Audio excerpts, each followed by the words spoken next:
नमस्कार। कहानी संसार में लीजिए सुनिए गुरुदेव रवींद्रनाथ टैगोर की लिखी कहानी जिसका शीर्षक है अनाथ। वाचन स्वर मेरा यानी अनुराग चौधरी का है।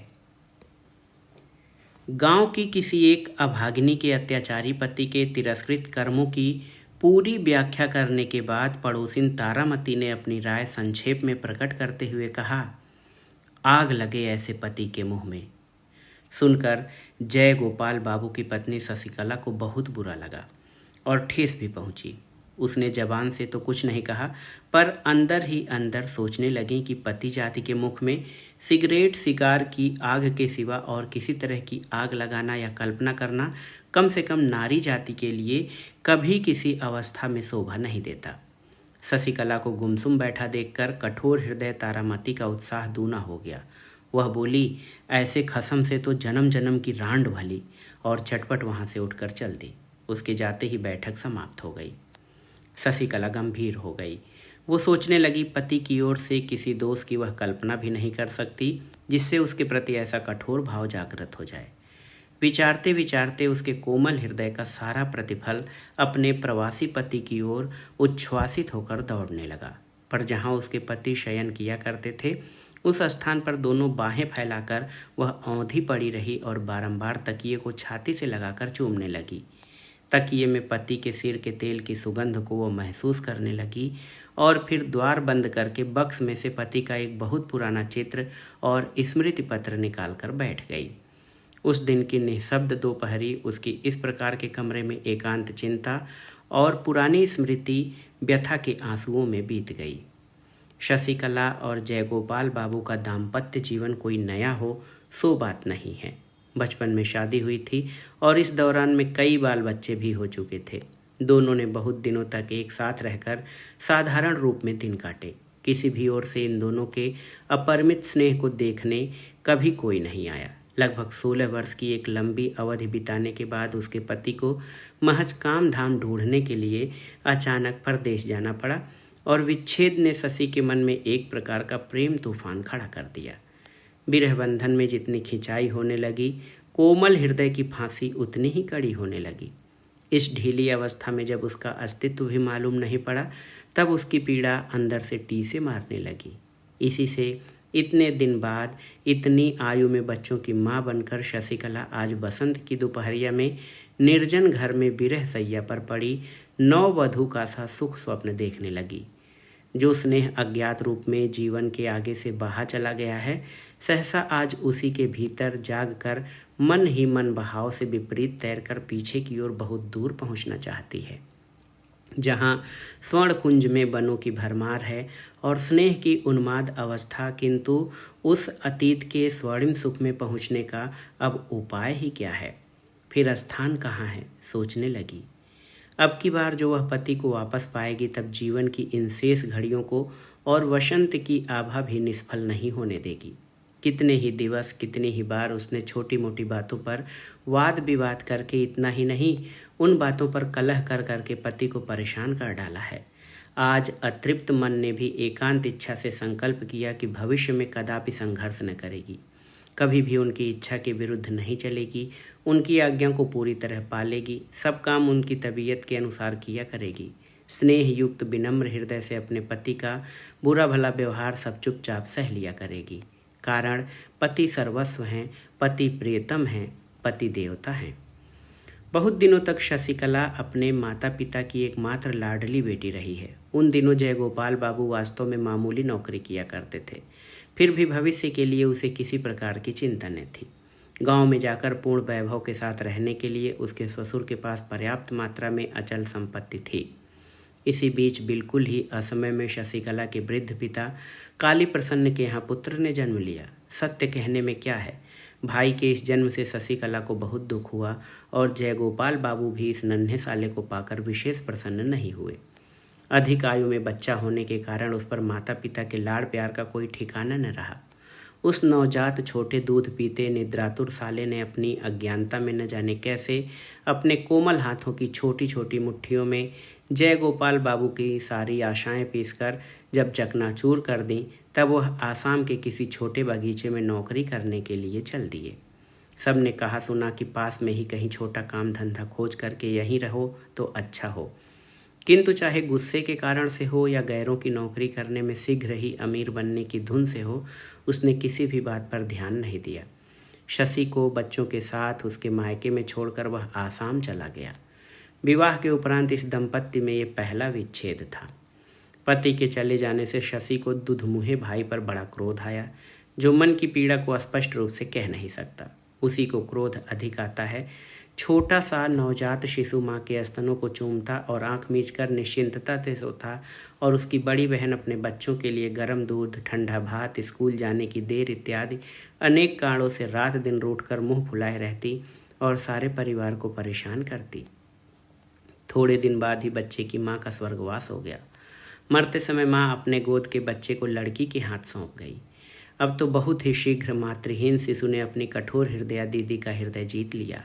हा हा ही करता हुआ वह शिशु जब अपनी दीदी के ऊपर जा पड़ता और अपने बिना दांत के छोटे से मुख में उसका मुख, नाक, कान सब कुछ ले जाना चाहता, अपनी छोटी सी मुट्ठी में उसका जूड़ा पकड़कर जब खींचता और किसी कीमत पर हाथों में आई वस्तु को छोड़ने के लिए तैयार न होता, दिवाकर के उदय होने से पहले ही उठकर जब वह गिरता पड़ता हुआ अपनी दीदी को कोमल स्पर्श से पुलकित करता, किलकारियां मार मार कर शोर मचाना आरंभ कर देता, और जब वह क्रमशः दीदी दीदी पुकार पुकार कर बारंबार उसका ध्यान बटाने लगा, और जब उसने काम काज और फुर्सत के समय उस पर उपद्रव करने आरंभ कर दिए, तब शशि से स्थिर नहीं रहा गया।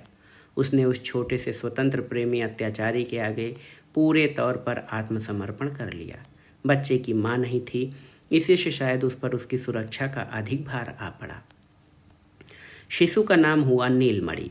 जब वह 2 वर्ष का हुआ तब उसके पिता असाध्यतम रोगी हो गए। बहुत ही शीघ्र चले जाने के लिए जयगोपाल बाबू को लिखा गया। जयगोपाल बाबू जब मुश्किल से उस सूचना को पाकर ससुराल पहुंचे, तब ससुर काली प्रसन्न मौत की घड़ियां गिन रहे थे। मरने से पूर्व काली प्रसन्न ने अपने एकमात्र नाबालिग पुत्र नीलमणि का सारा भार दामाद जयगोपाल बाबू पर छोड़ दिया और अपनी अचल संपत्ति का 1/4 भाग अपनी बेटी शशिकला के नाम कर दिया। इसलिए चल अचल संपत्ति की सुरक्षा के लिए जयगोपाल बाबू को आसाम की नौकरी छोड़कर ससुराल चला आना पड़ा। बहुत दिनों के उपरांत पति पत्नी में मिलन हुआ। किसी जड़ पदार्थ के टूट जाने पर उनके जोड़ों को मिलाकर किसी प्रकार उसे जोड़ा जा सकता है, किंतु 2 मानवीय हृदयों को जहाँ से फट जाते हैं, विरह की लंबी अवधि बीत जाने पर फिर वहाँ ठीक पहले जैसा जोड़ नहीं मिलता। कारण हृदय सजीव पदार्थ है, क्षणों में उसकी पैड़ित होती है और क्षण में परिवर्तन। इस नए मिलन पर शशि के मन में अब की बार नए ही भावों का श्री गणेश हुआ, मानो अपने पति से उसका पुनः विवाह हुआ हो। पहले दाम्पत्य में पुरानी आदतों के कारण जो एक जड़ता सी आ गई थी, विरह के आकर्षण से वह एकदम टूट गई और अपने पति को मानो उसने पहले की अपेक्षा अधिक पूर्णता के साथ पा लिया। मन ही मन में उसने संकल्प किया कि चाहे कैसे ही दिन बीते, वह पति के प्रति उद्दीप्त स्नेह की उज्ज्वलता को तनिक भी म्लान न होने देगी। किंतु इस नए मिलन में जयगोपाल बाबू के मन की दशा कुछ और ही हो गई। इससे पूर्व जब दोनों अविच्छेद्य रूप से एक दूसरे के साथ रहा करते थे, तब पत्नी के साथ उसके पूरे स्वार्थ और विभिन्न कार्यों में एकता का संबंध था। जब पत्नी के साथ उसके जीवन का एक नित्य सत्य हो रही थी और जब वह उससे पृथक करके कुछ करना चाहते थे, तो दैनिक चर्या की राह में चलते चलते अवश्य उनका पांव अकस्मात गहरे गर्त में पड़ जाता। उदाहरण स्वरूप कहा जा सकता है कि परदेश जाकर पहले पहल वह भारी मुसीबत का शिकार हो गए। वहाँ उन्हें ऐसा प्रतीत होने लगा मानो अकस्मात उन्हें किसी ने गहरे जल में धक्का दे दिया, लेकिन क्रमशः उनके उस विच्छेद में नए कार्य को थेकली लगा दी गई। केवल इतना ही नहीं, अपितु पहले जो दिन उनके व्यर्थ आलस्य में कट जाया करते थे, इधर 2 वर्ष से अपनी आर्थिक अवस्था सुधरने की कोशिश के रूप में उनके मन में एक प्रकार की जबरदस्त क्रांति का उदय हुआ। उनके मन के सम्मुख मालदार बनने की एक निष्ठ इच्छा के सिवा और कोई चीज़ नहीं थी। इस नए उन्माद की तीव्रता के आगे पिछला जीवन उनको बिल्कुल ही सारहीन सा दृष्टिगत होने लगा। नारी जाति की प्रकृति में खास परिवर्तन ले आता है स्नेह, और पुरुष जाति की प्रकृति में कोई खास परिवर्तन होता है तो उसके जड़ में रहती है कोई न कोई दुष्ट प्रवृत्ति। जय गोपाल बाबू 2 वर्ष पश्चात आकर पत्नी से मिले तो उन्हें हूबहू पहली सी पत्नी नहीं मिली। उनकी पत्नी शशि के जीवन में उनके नवजात साले ने एक नई ही परिधि स्थित कर दी है, जो पहले से भी कहीं अधिक विस्तृत और संकीर्णता से कोसों दूर है। शशि के मन में इस भाव से वह बिल्कुल भी अनभिज्ञ थे और न इनसे उनका मेल ही बैठता था। शशि अपने इस नवजात शिशु के स्नेह में से पति को भाग देने का बहुत यत्न करती, पर उसमें इसे सफलता मिली या नहीं कहना कठिन है। शशि नीलमणि को गोदी में उठाकर हंसती हुई पति के सामने आती और उनकी गोद में देने की चेष्टा करती, किंतु नीलमणि पूरी ताकत के साथ दीदी के गले से चिपट जाता और अपने संबंध की तनिक भी परवाह न कर दीदी के कंधे से मुंह को छिपाने का प्रयत्न करता। शशि की इच्छा थी कि उसके इस छोटे से भाई को मन बहलाने की जितनी ही प्रकार की विद्या आती है, सबकी सब बहनोई के आगे प्रकट हो जाए। लेकिन न तो बहनोई ने इस विषय में कोई आग्रह दिखाया, न साले ने ही कोई दिलचस्पी दिखाई। जयगोपाल बाबू की समझ में ये बिल्कुल न आया कि इस दुबले पतले चौड़े माथों वाले मनहूस सूरत काले कलूटे बच्चे में ऐसा कौन सा आकर्षण है जिसके लिए उस पर प्यार की इतनी फिजूल खर्ची की जा रही है। प्यार की सूक्ष्म से सूक्ष्म बातें नारी जाति चट से समझ जाती है। शशि तुरंत ही समझ गई कि जयगोपाल बाबू को नीलमणि के प्रति कोई खास रुचि नहीं है और वह शायद मन से उसे चाहते भी नहीं हैं। तब से वो अपने भाई को बड़ी सतर्कता से पति की दृष्टि से बचाकर रखने लगी। जहाँ तक हो सकता जयगोपाल की विराग दृष्टि उस पर नहीं पड़ने पाती और इस प्रकार वह बच्चा उस अकेली का एकमात्र स्नेह का आधार बन गया। उसकी वह इस प्रकार देखभाल करने लगी जैसे वह उसका बड़े यत्न से इकट्ठा किया हुआ गुप्त धन है। सभी जानते हैं कि स्नेह जितना ही गुप्त और जितना ही एकांत का होता है, उतना ही तेज हुआ करता है। नीलमणि जब कभी रोता तो जयगोपाल बाबू को बहुत ही झुंझलाहट आती, अतः शशि झट से उस छाती से लगाकर खूब प्यार करके हंसाने का प्रयत्न करती। खासकर रात को उसके रोने से यदि पति की नींद उचटने की संभावना होती और पति उस रोते हुए शिशु के प्रति हिंसात्मक भाव से क्रोध या घृणा जाहिर करता हुआ तीव्र स्वर में चिल्ला उठता, तब शशि मानो अपराधिनी सी संकुचित और अस्थिर हो जाती और उसी क्षण उसे गोदी में लेकर दूर जाकर प्यार में स्वर में कहती, सो जा मेरे राजा बाबू, सो जा। वह सो जाता। बच्चों में बहुधा किसी न किसी बात पर झगड़ा हो जाता है। शुरू में ऐसे अवसरों पर शशि अपने भाई का पक्ष लिया करती थी, कारण उसकी माँ नहीं है। जब न्यायाधीश के साथ साथ न्याय में भी अंतर आने लगा, तब हमेशा ही निर्दोष नीलमणि को कड़ा से कड़ा दंड भुगतना पड़ता। यह अन्याय शशि के हृदय में तीर के समान चुभ जाता और इसके लिए वह दंडित भाई को अलग ले जाकर उसे मिठाई देकर, खिलौने देकर, गाल चूमकर दिलासा देने का प्रयत्न किया करती।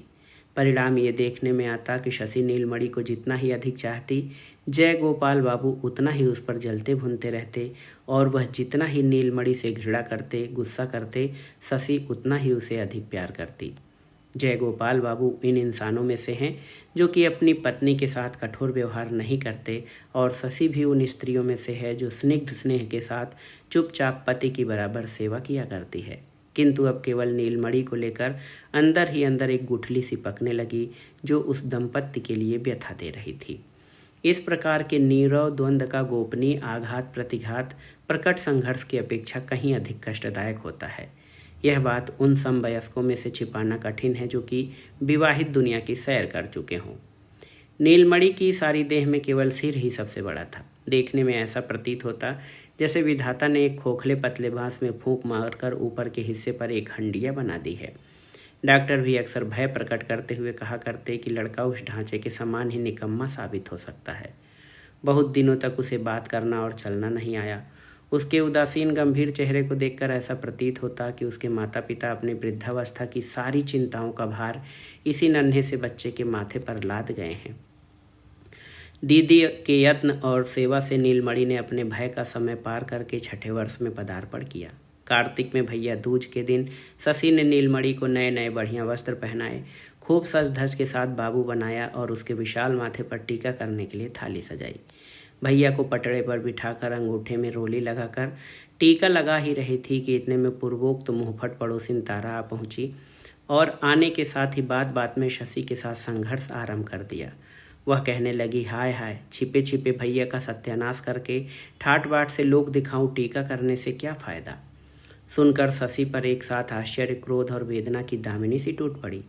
अंत में उसे सुनना पड़ा कि वे दोनों औरत मर्द मिलकर सलाह करके नाबालिग नीलमणि की अचल संपत्ति को मालगुजारी वसूली में नीलाम करवाकर पति के फुफेरे भाई के नाम से खरीदने की साजिश कर रहे हैं। शशि ने सुनकर कोसना शुरू किया। जो लोग इतनी बड़ी झूठी बदनामी कर रहे हैं, भगवान करे उनकी जीभ जल जाए। और अश्रु बहाती हुई सीधी वह पति के पास पहुंची तथा उनसे सब बात कह सुनाई। जयगोपाल बाबू ने कहा, आजकल के ज़माने में किसी का भरोसा नहीं किया जा सकता। उपेंद्र मेरा सगा फुफेरा भाई है, उस पर सारी अचल संपत्ति का भार डालकर मैं निश्चिंत था। उसने कब मालगुजारी नहीं भरी और कब नीलाम में हासिलपुर खरीद लिया, मुझे कुछ पता नहीं लगा। शशि ने आश्चर्य के साथ पूछा, तुम नालिश नहीं करोगे? जयगोपाल बाबू ने कहा, भाई के नाम नालिश कैसे करूं, और फिर नालिश करने से कुछ फल भी नहीं निकलेगा। गांठ से और रुपए पैसे की बर्बादी होगी। पति की बात पर भरोसा करना शशि का कर्तव्य है, किंतु वह किसी भी तरह भरोसा न कर सकी। तब फिर उसकी अपनी सुख की घर गृहस्थी और स्नेह का दाम्पत्य जीवन सब कुछ सहसा भयानक रूप में उसके समक्ष आ खड़ा हुआ। जिस घर द्वार को वो अपना आश्रय समझ रही थी, अचानक देखा कि उसके लिए वह एक निष्ठुर फांसी बन गया है, जिसने चारों ओर से उन दोनों बहन भाई को घेर रखा है। वो अकेली अबला है, असहाय नीलमणि को कैसे बचाए, उसकी कुछ समझ में नहीं आता। जैसे जैसे वह सोचने लगी, वैसे वैसे भय और घृणा से संकट में पड़े हुए अबोध भाई पर उसका प्यार बढ़ता ही गया। उसका हृदय ममता और आंखें अश्रुओं से भर आई। वह सोचने लगी, यदि उसे उपाय मालूम होता तो वो लाट साहब के दरबार में अपनी अर्जी दिलवाती, और वहाँ से भी कुछ न होता तो महारानी विक्टोरिया के पास खत भेजकर अपने भाई की जायदाद अवश्य बचा लेती, और महारानी साहिबा नीलमणि की वार्षिक 758 रुपये लाभ की जायदाद हासिलपुर कदापि नहीं बिकने देती। इस प्रकार शशि जबकि सीधा महारानी विक्टोरिया के दरबार में न्याय करा के अपने फुफेरी देवर को ठीक करने का उपाय सोच रही थी, तब सहसा नीलमणि को तीव्र ज्वर चढ़ाया और ऐसा दौरा पड़ने लगा कि हाथ पांव तन गए और बारंबार बेहोशी बढ़ने लगी। जयगोपाल ने गांव के एक देसी काले डॉक्टर को बुलवाया। शशि ने अच्छे डॉक्टर के लिए प्रार्थना की तो जयगोपाल बाबू ने उत्तर दिया, क्यों, मोतीलाल क्या बुरा डॉक्टर है? शशि जब उनके पांवों पर गिर गई, अपनी सौगंध खिलाकर भयभीत हिरनी की तरह निहारने लगी, तब जयगोपाल बाबू ने कहा, अच्छा शहर से डॉक्टर बुलवाता हूँ, ठहरो। शशि नीलमणि को छाती से चिपकाए पड़ी रही। नीलमणि भी एक पल के लिए उसे आंखों से ओझल नहीं होने देता। भय खाता कि उसे धोखा देकर दीदी उसकी कहीं चली न जाए, और इसलिए वो सदा उससे चिपटा रहता, यहाँ तक कि सो जाने पर भी पल्लू कदापि नहीं छोड़ता। सारा दिन इसी प्रकार बीत गया। संध्या के समय, दिया बत्ती के समय जयगोपाल बाबू आकर कहा, शहर का डॉक्टर नहीं मिला, वह दूर कहीं मरीज देखने गया है, और इसके साथ ही ये भी कहा, मुकदमे के कारण मुझे भी अभी इसी समय बाहर जाना पड़ रहा है। मैंने मोतीलाल से कह दिया है, दोनों वक्त आकर अच्छी प्रकार से देखभाल किया करेंगे। रात को नीलमणि अंट संट बकने लगा। भोर होते ही शशि और कुछ भी न सोचकर खुद रोगी भाई को लेकर नाव में बैठ कलकत्ता के लिए चल दी। कलकत्ता जाकर देखा कि डॉक्टर घर पर ही हैं, कहीं बाहर नहीं गए हैं। भले घर की स्त्री समझकर डॉक्टर ने झटपट उसके लिए ठहरने का प्रबंध कर लिया और उसकी मदद के लिए एक अधेड़ विधवा को नियुक्त कर दिया। नीलमणि का इलाज चलने लगा। दूसरे ही दिन जयगोपाल बाबू भी कलकत्ता आधम के मारे गुस्से की आग बबूला होकर उसने शशि को तत्काल ही घर लौटने का हुक्म दिया। शशि ने कहा, मुझे यदि तुम काट भी डालो तब भी मैं अभी घर नहीं लौटने की। तुम सब मिलकर मेरे नीलमणि को मार डालना चाहते हो। उसके बाप नहीं, माँ नहीं, मेरे सिवा उसका है ही कौन। मैं उसे बचाऊंगी, अवश्य बचाऊंगी। जयगोपाल बाबू भावावेश में आकर बोले, तो तुम यहीं रहो, मेरे घर अब कदापि मत आना। शशि ने उसी क्षण तपाक से कहा, तुम्हारा घर कहाँ से आया? घर तो मेरे भाई का है। जयगोपाल बाबू बोले, अच्छा देखा जाएगा। कुछ दिनों तक इस घटना को लेकर मोहल्ले के लोगों में चुहलबाजियां चलती रहीं। अनेक वाद विवाद होते रहे। तभी पड़ोसिन तारा ने कहा, अरे खसम के साथ लड़ना ही हो तो घर पर रहकर लड़ो, जितना लड़ना हो। घर छोड़कर बाहर लड़ने झगड़ने की क्या ज़रूरत है? कुछ भी हो, आखिर है तो अपना घर वाला ही। हाथ में जो कुछ जमा पूंजी थी सब खर्च करके, आभूषण आदि जो कुछ भी थे सब बेचकर किसी प्रकार शशि ने अपने नाबालिग भाई को मौत के मुंह से निकाल लिया। और तब उसे पता चला कि दुआर गांव में उन लोगों की जो बड़ी भारी खेती की ज़मीन थी और उस पर उनकी पक्की हवेली भी थी, जिसकी वार्षिक आय लगभग 1.5 सहस्त्र थी, वह भी जमींदार के साथ मिलकर जयगोपाल बाबू ने अपने नाम करा ली है। अब सारी अचल संपत्ति उसके पति की है, भाई का उसमें कुछ भी हक नहीं रहा है। रोग से छुटकारा मिलने पर नीलमणि ने करुण स्वर में कहा, दीदी घर चलो, वहाँ अपने साथियों से खेलने के लिए उसका जी मचल रहा है। इसी से प्रेरित होकर वो बार बार कहने लगा, दीदी अपने उसी घर में चलो ना। सुनकर शशि रोने लगी, बोली, हम लोगों का अब घर कहाँ है, लेकिन केवल रोने से ही फल क्या, अब दीदी के सिवा इस दुनिया में उसके भाई का है ही कौन। ये सोचकर शशि ने आंखें पोंछ डाली और साहस बटोरकर डिप्टी मजिस्ट्रेट तारिणी बाबू के घर जाकर उसकी पत्नी की शरण ली। मजिस्ट्रेट साहब जयगोपाल बाबू को भली भांति जानते थे। भले घर की बहू बेटी घर से निकलकर जमीन जायदाद के लिए पति से झगड़ना चाहती है, इस बात पर वे शशि पर गुस्सा हुए। उसे बातों से फुसलाए रखकर उसी समय उन्होंने जयगोपाल बाबू को पत्र लिखा। जयगोपाल बाबू साले सहित शशि को जबरदस्ती नाव पर बैठाकर गांव ले गया। इस दंपत्ति का द्वितीय विच्छेद के बाद फिर वह द्वितीय मिलन हुआ। जन्म जन्म का साथ सृष्टिकर्ता को विधान जो ठहरा। बहुत दिनों बाद घर लौटकर पुराने साथियों को पाकर नीलमणि बहुत खुश हुआ। आनंदपूर्वक घूमने फिरने लगा। उसकी निश्चिंत खुशी को देखकर भीतर ही भीतर शशि की छाती फटने लगी। शरद ऋतु आई। मजिस्ट्रेट साहब गांव में छानबीन करने दौरे पर निकले और शिकार करने के लिए जंगल में सटे हुए एक गांव में तंबू तन गए। गांव के मार्ग में साहब के साथ नीलमणि की भेंट हुई। उसके सभी साथी साहब को देखकर दूर हट गए। निरीक्षण करता रहा। न जाने साहब को उससे कुछ दिलचस्पी हुई। उसने पास आकर पूछा, तुम स्कूल में पढ़ते हो? बालक ने चुपचाप खड़े रहकर सिर हिला दिया। हाँ। साहब ने पूछा, कौन सी पुस्तक पढ़ते हो? नीलमणि पुस्तक शब्द का मतलब न समझ सका, अतः साहब के मुंह की ओर देखता रहा। घर पहुंचकर नीलमणि ने साहब के साथ अपने इस परिचय की बात खूब उत्साह के साथ दीदी को बताई। दोपहर को अचकन पजामा पगड़ी आदि बांधकर जयगोपाल बाबू साहब का अभिवादन करने के लिए पहुंचे। साहब उस समय तंबू के बाहर खुली छाया में कैंप मेज लगाए बैठे थे। सिपाही वगैरह की चारों ओर धूम मची हुई थी। उन्होंने जयगोपाल बाबू को चौकी पर बैठाकर गांव का हालचाल पूछा। जयगोपाल बाबू सर्वसाधारण गांव वालों के सामने जो इस प्रकार बड़प्पन का स्थान घेरे बैठा है, इसके लिए वो मन ही मन फूला नहीं समा रहा है। उसके मन में बार बार ये विचार उठ रहे थे कि इस समय चक्रवर्ती और नंदी घराने का कोई आकर देख जाता तो कितना अच्छा होता। इतने में नीलमणि को साथ लिए अवगुंठन ताने एक स्त्री सीधी साहब के सामने आकर खड़ी हो गई। बोली, साहब आपके हाथ में मैं इस अनाथ भाई को सौंप रही हूँ, आप इसकी रक्षा कीजिए। साहब पूर्व परिचित गंभीर प्रकृति वाले बालक को देखकर उसके साथ वाली स्त्री को भले घर की बहू बेटी समझ उसी क्षण उठ के खड़े हो गए। बोले, आप तंबू में आइए, मुझे जो कुछ कहना है वह यहीं कहूँगी। जयगोपाल बाबू का चेहरा फीका पड़ गया और घबराहट के मारे ऐसा हो गया मानो अंगारे पर अचानक उसका पाँव पड़ गया हो। गांव के लोग तमाशा देखने के लिए खिसक खिसक कर पास आने की चेष्टा करने लगे। तभी साहब ने बेंत उठाया और सब भाग खड़े हुए। तब फिर शशिकला ने अपने अनाथ भाई का हाथ थामते हुए उस अनाथ बच्चे का सारा इतिहास शुरू से आखिर तक कह सुनाया। जयगोपाल बाबू ने बीच बीच में रुकावट डालने की चेष्टा की, पर साहब ने गरज कर उसे जहाँ का तहाँ बैठा दिया। बोले, चुप रहो, और बेंत के संकेत से उसे चौकी से उठकर सामने खड़ा होने का हुक्म दिया। जयगोपाल बाबू शशि को मन ही मन कोसता हुआ सामने खड़ा रहा और नीलमणि अपनी दीदी से बिल्कुल चिपट कर मुँह बनाए चुपचाप खड़ा सुनता रहा। शशि की बात सुन लेने पर साहब ने जयगोपाल बाबू से कई प्रश्न पूछे और उनका उत्तर पाकर बहुत देर तक चुप रहकर शशि को संबोधित करके बोले, बेटी, ये मामला मेरी कचहरी में नहीं चल सकता, पर तुम बेफिक्र रहो। इस विषय में मुझे जो कुछ करना होगा अवश्य करूँगा। तुम इस अनाथ भाई को लेकर बेधड़क घर जा सकती हो। शशि ने कहा, साहब, जब तक इस अनाथ को अपना मकान नहीं मिल सकता तब तक इसे लेकर घर जाने का साहस मैं नहीं कर सकती। अब यदि आप इसे अपने पास नहीं रखते तो और कोई भी इस अनाथ की रक्षा नहीं कर सकता। साहब ने पूछा, तुम कहाँ जाओगी? शशि ने उत्तर दिया, मैं अपने पति के साथ पति के घर लौट जाऊंगी, मेरी कुछ फिक्र नहीं है। साहब मुस्कुराया और ताबीज मधे और दुबले पतले गंभीर स्वभाव वाले काले रंग के उस दुखी अनाथ बालक को अपने पास रखने को तैयार हो गया। इसके उपरांत शशि जब विदा होने लगी तब बालक ने उसकी धोती का छोर पकड़ लिया। साहब ने कहा, बेटा तुम डरो मत, आओ मेरे पास आओ। अवगुंठन के भीतर अश्रुओं का झरना बहाते और पूछते हुए अनाथ की दीदी ने कहा, मेरा राजा भैया है ना, जा जा साहब के पास जा, तेरी दीदी तुझसे फिर मिलेगी। अच्छा।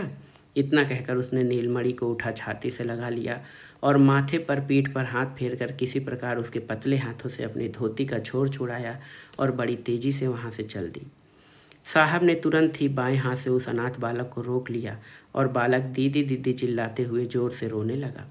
शशि ने एक बार मुड़कर दूर से अपना दाहिना हाथ उठाकर अपनी ओर से उसे चुप होने के लिए सांत्वना दी और अपने टूक टूक हुए हृदय को लेकर और भी तेजी से आगे निकल गई। फिर बहुत दिनों तक उस पुरानी हवेली में पति पत्नी का मिलन हुआ, सृष्टिकर्ता का विधान जो ठहरा। लेकिन यह मिलन अधिक दिन तक न रह सका। कारण इसके कुछ ही दिन बाद एक दिन भोर होते ही गांव वालों ने सुना कि रात को जय गोपाल बाबू की स्त्री है जिसे मर गई है और रात को ही उसका अंतिम संस्कार हो गया है। विदा के समय शशि अपने अनाथ भाई को वचन दे आई थी कि उसकी दीदी उससे फिर मिलेगी। पता नहीं उस वचन को वो निभा सकी अथवा नहीं। तो ये थी अत्यंत ही कारुणिक कहानी रविन्द्रनाथ टैगोर की लिखी अनाथ। ये कहानी आपको कैसी लगी हमें कमेंट बॉक्स में ज़रूर बताइएगा। कहानी सुनने के लिए धन्यवाद। नमस्कार।